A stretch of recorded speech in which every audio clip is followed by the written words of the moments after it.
Alhamdulillah alladzi bi ni'matihi tatimmus shalihat. Segala puji bagi Allah Jalla Jalaluh yang karena nikmatnya kebaikan-kebaikan menjadi sempurna, yang karena rahmatnya niat-niat baik hamba dapat terlaksana. Allahumma salli wa sallim wa zid wa barik wa an'im ala sayyidina wa maulana Muhammadin wa ala alihi wa ashabihi ajma'in. Amma ba'd. Yang pertama saya ucapkan untuk mempelai berdua, barakallahu lakuma wa baraka alaikuma wa jama'a bainakuma fi khair. Baru saja kita menyaksikan prosesi akad pernikahan, yang sebenarnya pernikahan itu mudah sekali, tapi kadangkala kita yang bikin ruwet dan rumit. Apa yang dibutuhkan dalam pernikahan? Kenapa anak sampaikan ini? Anak ingin yang belum menikah supaya nggak takut kalau mau nikah. Yang mau nambah juga nggak takut kalau mau nambah. Gitu Mas On. Yang diperlukan pernikahan itu wali, 2 saksi, terus ya kedua mempelai sama mahar. Selesai. Walimah itu sunnah. Artinya ya kalau antum punya rezeki, bismillah, kata Nabi SAW, aulim walau bisyah. Adakan walimah walaupun dengan seekor kambing, nggak harus banyak-banyak. Baik, ahibati fillah, buat saudara Ismi, saudara siapa? Sigit, saudara Sigit, engkau baru saja ngambil sesuatu yang ada tulisannya fragile, mudah pecah. Iya, tahu Sigit bahwasanya yang diambil baru saja itu adalah sesuatu yang kata Nabi sallallahu alaihi wasallam, rifqan bil qawarir, berlemah lembutlah dengan gelas-gelas kaca. Kenapa? Karena dia mudah pecah. Nih bapak-bapak yang kadang-kala sudah nikah bertahun-tahun tapi nggak tahu kalau yang dia bawa itu mudah pecah. Ungkapan ini bukan untuk menyudutkan para wanita. Apabila kita melihat sebuah barang, kardus, bingkisan yang tertulis fragile atau mudah pecah, yang kadang-kadang ada stiker merah itu, tujuannya apa? Agar kita berhati-hati, agar kita memperhatikan, jangan sembarangan, karena dia itu mudah pecah. Ini salah satu penghormatan Islam buat para wanita. Kemudian hadis Nabi SAW yang terkadang digunakan oleh sebagian aktivis gender sebagai bentuk diskriminasi terhadap wanita. Khuliqatil mar'a min dhila. Perempuan itu diciptakan dari tulang rusuk. Tulang rusuk yang paling bengkok itu yang paling atas. Dianggap ini adalah penghinaan terhadap wanita. Bukan. Ini bentuk penghormatan kepada para wanita, agar para laki-laki tidak melakukan KDRT terhadap mereka. Kata Nabi SAW, idza dhahabta tuqimu kasartahu. Kalau engkau ingin meluruskan, patah. Wa in taraktahu lam yazal a'waj. Kalau dibiarkan ya tetap bengkok dia, sampai kapanpun dia seperti itu. Terus gimana menghadapi wanita? Maka Sigit kayaknya perlu belajar sama yang sesepuh-sesepuh ini, yang sabar sampai tua menghadapi istri-istrinya yang bengkok. Fastamti wa fihinnal iwaj. Kata Nabi SAW, bersenang-senanglah engkau dengan perempuan itu dengan satu catatan, engkau tahu dia bengkok. Sehingga seorang laki-laki harus memaklumi kondisi istri. Ketika Aisyah radhiyallahu taala anha menceritakan tentang 11 wanita yang berkumpul bersama dan mereka berjanji tidak akan menyembunyikan sedikit pun dari sifat suaminya. Semua akan buka-bukaan. Salah satunya mengatakan, zauji idza dakhala fahid wa idza kharaja asid wa la yas'alu amma ahid. Suamiku, kata, mudah-mudahan ada emak-emak yang punya suami kayak gini. Suamiku kalau masuk rumah kayak macan, kayak fahad. Kalau keluar rumah seperti singa. Dan dia tidak pernah menanyakan tentang apa yang dia berikan. Jadi ada sosok suami yang kalau keluar dia jadi singa di luar sana. Orang-orang menghormat, menghargai, karena dia sosok seorang yang berwibawa. Kalau masuk rumah dia berubah. Dia tidak seperti singa, tapi seperti fahad. Ini macan yang dia kadang-kala kalau masuk rumah itu ya tiduran ya. Dia nggak ngamuk-ngamuk. Dan macan itu untuk urusan-urusan yang remeh dia nggak terlalu peduli, jemaah. Sebagian laki-laki ada yang kalau masuk rumah urusan remeh jadi ribut sampai tetangga dengar keributan. Kemudian sifat yang ketiga suami ini, dia itu tidak menanyakan apa yang diberikan. Ada suami-suami yang kayak pegawai pajak. Kalau ngasih sama istrinya, fulus yang kemarin kemana? Oh, beli ini bang. Terus beli sayur. Kayak kalau tiap hari belanja itu harus laporan sama suaminya. Iki loh mas. Ada suami yang model seperti itu. Maka mudah-mudahan Sigit tidak seperti itu.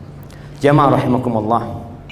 Rasulullah sallallahu alaihi wasallam mengatakan, khairukum khairukum li ahli wa ana khairukum li ahli. Orang yang terbaik di antara kalian adalah yang paling baik sama keluarganya, yang paling baik sama istrinya, dan aku adalah orang yang terbaik kepada istriku, kepada keluargaku. Di dalam hadis ini ada pesan yang tersirat agar kita belajar bagaimana sih rumah tangga Nabi Muhammad alaihi salatu wassalam. Kebanyakan kita nikah itu nggak bawa surat. Ya, kalau orang lamar kerja harus bawa ijazah. Persyaratannya SMA, persyaratannya S1. Tapi kita menikah kebanyakan nggak bawa ijazah itu. Masa ijazahnya ekonomi minta anaknya orang, ijazahnya mekanik minta anaknya orang, ijazahnya teknik minta anaknya orang. Dia nggak tahu bagaimana memperlakukan seorang wanita. Dia tahu bagaimana memperlakukan sebuah mesin, dia paham.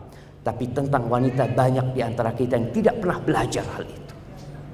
Maka nasihat ana yang baru menikah dan mungkin sudah menikah lama, terus pelajari bagaimana Rasulullah SAW memperlakukan istri. Allah Azza wa Jalla mengatakan, wa'ashiruhunna bil ma'ruf.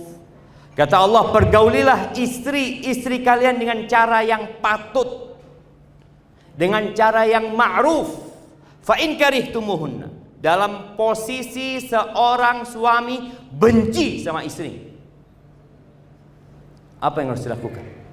Dia ceraikan istrinya, dia cari ganti yang lainnya. Engkau mau cari ganti perempuan yang manapun bengkok, nggak ada yang lurus.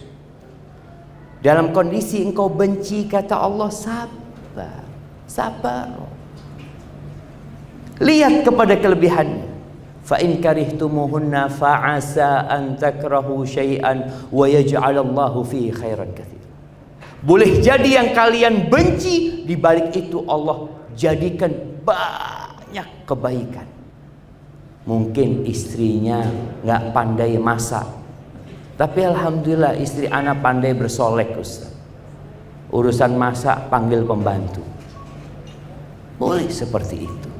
Mungkin istri ana ya dia tidak terlalu cantik, Ustaz, tapi alhamdulillah istri ana hafal Al-Qur'anul Karim. Selalu melihat kepada kelebihan.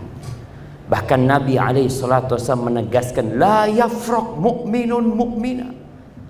Nggak boleh seorang laki-laki yang beriman membenci istrinya yang beriman. Kenapa nggak boleh? Dia orang beriman. Orang beriman itu Allah cinta sama orang beriman. Kalau engkau melihat, kata Nabi SAW, fa in kariha minha khuluqan radhiya minha akhar. Kalau ada perilaku istrinya yang tidak dia sukai, bukankah ada perilaku lainnya yang dia sukai? Kayak Sigit sekarang. Engkau Sigit hari-hari akan menyikap bahwa ternyata istrimu itu banyak kekurangan. Yakin. Karena kita yakin dengan sabda Nabi SAW. Ya, tak ada gading yang tak retak. Maka bagaimana seorang suami yang bijak memperlakukan istri? Tidak semuanya harus dengan cinta. Apakah nih bapak-bapak yang tua-tua masih mencintai istri? Bapak-bapak masih senang sama bujurnya? Ya gimana Ustaz, cuma satu Ustaz, ya, dirawat gitu. Ya kadang-kala ada istrinya jimat katanya, siji di rumah tuh, ya. Cinta sudah hilang kadang-kala. Makanya ketika Allah berfirman wa ja'ala bainakum mawaddatan wa rahmah, sebagian ahli tafsir mengatakan mawaddah itu buat yang gadis, mawaddah itu buat yang masih muda-muda, wa rahmah lil ajuz. Rahmat itu yang sudah tua-tua, ya kesian loh Ustaz, anak wis akeh mosok ditinggal ya. Kadangkala yang tersisa itu sayang. Tapi itulah yang menjadi perekat rumah tangga. Jadi nggak harus ada cinta. Jangan berpikir, loh Ustaz, gimana saya menikahi seorang wanita yang saya belum cinta? Boleh jadi nanti Allah tumbuhkan cinta di jalan. Dan boleh jadi engkau mencintai seorang wanita, tatkala menikah engkau jadi benci sama dia. Tatkala engkau tahu siapa dia yang sebenarnya. Tatkala ada seorang di kota Madinah yang namanya Ibn Abi Abza. Orang ini terkenal. Perempuan yang nikah sama dia biasanya khulu, gugat cerai. Sampai nama laki-laki ini jelek di kota Madinah. Dia ingin membersihkan namanya. Dia ingin mengatakan yang salah itu bukan aku loh. Orang itu menganggap aku ini kelakuannya buruk, yang salah tuh istriku. Akhirnya dia bawa salah seorang ke rumah untuk menjadi saksi. Masuklah Ibn Abi Abza ke rumahnya, menjumpai istrinya dengan ada saksi satu laki-laki di situ. Dia mengatakan, nasyadtuki billah atuhibbina. Aku bersumpah dengan nama Allah, minta engkau cinta nggak sama aku? Kata istrinya, udah nggak usah ngomong masalah itulah, nggak ngomong yang lain. Enggak. Ibn Abi Abza ini menuntut istrinya untuk terus terang. Karena disuruh terus terang, kata istrinya, enggak, aku enggak cinta sama engkau. Akhirnya sang suami berangkat kepada Umar bin Khattab radhiyallahu ta'ala anhu, membawa saksinya. Nih, ya Amirul Mukminin, masalahnya itu di perempuan ini. Dipanggillah istrinya. Setelah dipanggil, berjumpa dengan Umar bin Khattab, Umar mengatakan, apakah engkau yang terus terang mengatakan enggak suka sama istrimu? Ya Amirul Mukminin, innahu nasyadani billah. Ya Amirul Mukminin, dia itu minta dengan nama Allah gitu loh. Apakah boleh aku bohong? Boleh enggak jamaah? Boleh enggak? Kata Umar, ikzibi, bohong enggak apa-apa. Karena ada 3 bohong yang diperbolehkan. Yang pertama bohong ketika dalam peperangan, bohong yang kedua ketika memperbaiki 2 orang yang bertikai, yang ketiga hadithur rajul ma'a zawjati, hadithul mar'a ma'a zawjiha, obrolan antara suami istri tentang cinta dan sayang ini.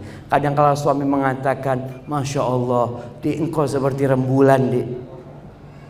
Tapi maksudnya dia rembulan kalau gerhana, cuma dia tidak apa-apa seperti rembulan. Kadang-kala seorang suami mengatakan, nggak ada perempuan di muka bumi ini yang namanya terukir di hatiku kecuali engkau. Padahal suami sedang mikir mau kawin lagi. Dia sudah bohong. Tapi itu boleh. Istri pun mengatakan, "Bang, ya Allah, dari tadi aku tunggu kedatanganmu, Bang." Padahal dia sumpek lihat dulu bocor di teko.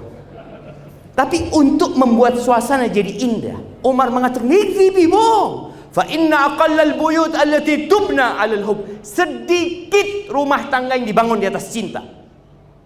Sedikit. Terus bagaimana orang bisa menjaga rumah tangganya sampai mati? Apakah karena ada cinta? Fa innan nas yata'amaluna bil ihsan, bil islami wal ihsan, atau bil islami wal ahsan. Orang itu bergaul karena dasar Islam. Dia memuliakan istrinya, memuliakan keluarganya, karena diperintahkan dalam agama untuk memuliakan wanita. Wanita diperintahkan untuk memuliakan suaminya. Artinya yang menjadi rumah tangga ini rekat tidak selalu cinta. Tidak selalu. Boleh jadi karena kita tahu kita diperintahkan untuk berbuat baik. Kepada binatang pun muslim berbuat baik, apalagi kepada istrinya. 2 hari yang lalu Anda baca berita, ada seorang istri yang digeprok sama gas LPG sama suaminya ketika tidur. Apa sebenarnya yang terjadi? Maka di sini pentingnya seorang perempuan, seorang laki-laki ketika menikah, dia belajar, ya apa aku jadi suami itu, ya apa. Kebanyakan kita ilmunya itu ilmu katon. Yang lihat bapaknya bagaimana memperlakukan ibunya, dia pikir oh seperti ini memperlakukan seorang istri. Seorang wanita kadang-kadang dia melihat ibunya ini nyuruh-nyuruh suaminya. Ada bapak-bapak yang suka disuruh sama istrinya, "Mas, Reneo, enten nopo, masya Allah, komandani sinten nih." Itu terjadi. Sehingga seorang wanita ini ketika dia melihat ibunya seperti itu, tatkala dia menikah, dia ingin suaminya seperti itu. Makanya perlu belajar. Dan tugas terbesar seorang suami, bapak-bapak ya, bukan cuma ngasih makan. Kebanyakan kita ini sibuk bekerja. Dia berpikir, anak harus memberikan nafkah kepada istriku, harus menyenangkan anak-anakku. Iya, sampai surga. Bukan cuma di sini. Ada satu ancaman yang menunggu, yang kita semua akan melewati. Yang kata Allah Azza wa Jalla, "Wa in minkum illa wariduha kana ala rabbika hatman maqdiya." Kata Allah, setiap orang dari kalian pasti melewati apa? Neraka. Semua, tanpa terkecuali. Para nabi pun lewat neraka. Maka di sini para suami ketika sudah tahu ada ancaman yang menunggu di sana, ingat tugas dia. Tatkala tadi Sigit mengatakan aku terima, dia bukan hanya menerima seorang perempuan ini, tapi dia menerima tanggung jawab yang sebelumnya diemban sama bapaknya, maka diemban oleh suami. Allah Azza wa Jalla mengatakan, "Ya ayyuhalladzina amanu qu anfusakum wa ahlikum nara." Wahai orang-orang beriman, jagalah diri kalian dan keluarga kalian dari api neraka. Itu nunggu kita semua, jemaah. Nunggu kita semua. Kenapa Nabi SAW pernah naik mimbar lalu mengatakan dengan suara lantang kepada para sahabatnya, "Anzartukumun nar, anzartukumun nar." Kata Nu'man bin Bashir, kalau orang di pasar dengar suara Nabi SAW, beliau mengatakan, hati-hati loh, ono neraka di kono. Ada neraka yang menunggu kalian. Maka hendaklah para suami berpikir, apakah dia sudah melaksanakan tugasnya, ngajarin istrinya, ngajarin anak-anaknya, menggandeng mereka menuju surga Allah Azza wa Jalla. Adapun buat emak-emak ya, khususnya buat yang baru menikah, ismi rahmah, ismi aulia rahmah.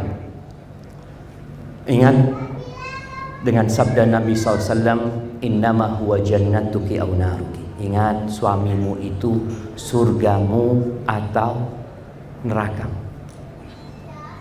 Dan engkau tidak akan merasakan nikmatnya iman sampai kau melaksanakan tugasmu terhadap suami. Rasulullah SAW ketika beliau ditanya, "Man khairun nisa?" Siapa wanita yang paling baik? Sekarang di dunia ini selalu ada kompetisi untuk memilih wanita terbaik. Dari mulai kota, mungkin ada desa, kecamatan, kota, provinsi, nasional, internasional. Mereka berusaha untuk menampakkan, nih loh perempuan yang paling baik. Nanti dia dapat mahkota, namanya Miss ini, Miss ini, Miss ini. Apakah dia wanita yang terbaik? Ingat sabda Nabi SAW, khairun nisa, wanita yang terbaik adalah allati idza nadarta ilaiha sarratka. Yang pertama, kalau engkau memandang kepadanya nyenengno ati. Atine sopo? Kebanyakan wanita itu nyenengno atine tonggone. Kalau keluar rumah cantik, masuk rumah digusek kabeh. Maka sampai seorang suami kadang-kadang kalau ngelihat istrinya sudah mulai cantik, pertanyaannya apa? Mau kemana? Ini pertanda banyak wanita yang cantik bukan buat suaminya. Kalau ingin jadi wanita yang terindah, yang kalau dilihat sama suaminya nyenengno ati. Bisa jadi karena dia cantik, bisa jadi karena dia pandai mempercantik dirinya. Banyak perempuan itu kalau baru nikah, Masya Allah, beratnya berapa? 48. Oleh 5 tahun 84. Kadang kala suami ndelok, iki bojone sapa ya kok kayak gini. Ternyata istrinya dia udah berubah. Karena merasa dia sudah punya suami, merasa sudah punya anak, dia tidak lagi peduli dengan diri. Dia tidak lagi peduli dengan kecantikan. Bagaimana Aisyah radhiyallahu taala anha terus berusaha untuk mempercantik dirinya di hadapan Nabi sallallahu alaihi wasallam. Bahkan Aisyah itu pinjam perhiasan. Dia nggak punya perhiasan. Dia pinjam sama Asma karena ingin dia tampak cantik di hadapan Nabi SAW. Itu wanita yang terindah. Cantik perilakunya, cantik akhlaknya. Kalau suami datang kerja, jangan ditanya dari mana, tapi ditanya apa ibu-ibu? Mau apa? Mau yang panas, mau yang dingin. Ada suami yang kalau masuk rumah sumpek. Mari ini ditakoni meneng, tekondi. Padahal dia tahu tiap hari pulang kerja. Banyak suami yang lebih suka ke warung karena kalau ke warung ditanya mau apa? Ada warung yang tanya, dari mana bapak? Tidak ada. Yang tanya mau apa? Maka pertanyaan ini yang akan mempercantik istrinya, yang akan membuat suami betah di rumah. Yang kedua, wa idza amartaha ata'atka. Kalau disuruh taat. Nah, lebih wajib taat sama suami apa sama orang tua? Ibu-ibu, lebih wajib taat sama suami. Orang tua mungkin mengatakan, karena banyak orang tua yang menyekolahkan anaknya sampai tinggi. Ketika anaknya sekolah sampai tinggi, orang tua berpikir, saya loh sing biayai sekolah ini. Ojo sampai resign, ojo sampai metu kerja. Ketika sang ayah menyerahkan perempuan ini kepada laki-laki tersebut, laki-laki itu full memiliki perempuan tersebut. Kalau sang suami mengatakan besok resign, loh kata ayah nggak boleh. Surgamu sopo? Orang tua jangan intervensi di rumah tangga anaknya. Loh Ustaz, aneh membiayain dia, engkau dapat pahala dari semua yang kau keluarkan. Ini bedanya anak laki sama anak perempuan. Kalau bapak-bapak punya anak perempuan, ibu-ibu punya anak perempuan yang dididik, dibesarkan, dirawat, dikawinkan, kunna hijaban lahu minan nar. Anak-anak itu bisa menyelamatkan orang tua dari api neraka. Anak perempuan, anak laki enggak. Kenapa? Karena orang tua kalau punya anak perempuan, ya dibawa sama lakinya. Seakan-akan dia, ya Allah Ustaz, kok kayaknya anak, ya apa ya, kerja itu udah oleh apa-apa. Anaknya digowo. Engkau dapat sesuatu yang lebih indah dari semuanya, diselamatkan dari api neraka. Anak-anak itu jadi tameng yang menyelamatkan orang tua dari api neraka. Maka taat dan patuh sama suami. Yang ketiga, kalau suaminya sedang tidak di rumah, wanita yang terbaik itu tidak keluyuran. Dia itu menjaga kehormatan dirinya, menjaga harta suaminya. Ada perempuan-perempuan kalau suaminya keluar, dia melok keluar. Kemana? Jaga kehormatan dirinya, jaga harta suami, didik anak-anaknya. Semoga dengan cara seperti itu para keluarga ini bisa bersama-sama masuk surga Allah Azza wa Jalla. Barakallahu lakum wa baraka alaikum wa jama'a bainakum fi khair. Aqulu qawli hadza wa astaghfirullah li wa lakum wa lisairil mu'minin wal mu'minat fastaghfiruhu innahu huwal ghafurur rahim. Wassalamu alaikum warahmatullahi wabarakatuh.